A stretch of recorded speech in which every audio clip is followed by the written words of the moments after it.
જય શ્રી કૃષ્ણ મિત્રો, આજે આપણે સાંભળીશું છે દેખાવમાં એકદમ નાની વસ્તુ પણ તેના ઉપયોગ તો બહુ જ મોટા છે.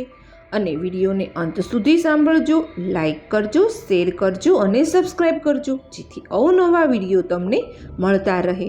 મિત્રો, આજે આપણે અજમાની ઉપયોગિતા અને તેના ગુણધર્મો વિશે જાણીશું. અજમો દરેક ઘરમાં એક અગત્યના મસાલા તરીકેનું સ્થાન ભોગવે છે. એના વગર રસોડું અધૂરું કહેવાય છે.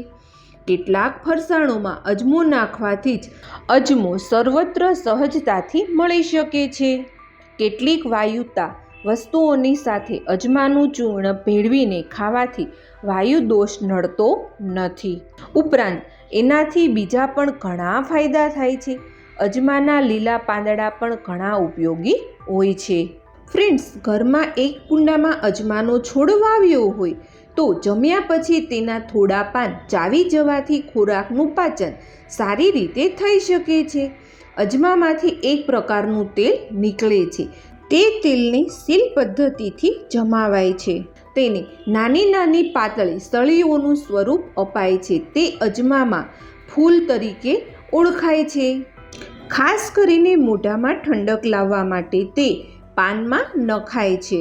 તેનાથી મનને પ્રસન્ન રખાય છે અને તાજગીનો અનેરો આનંદ અનુભવાય છે.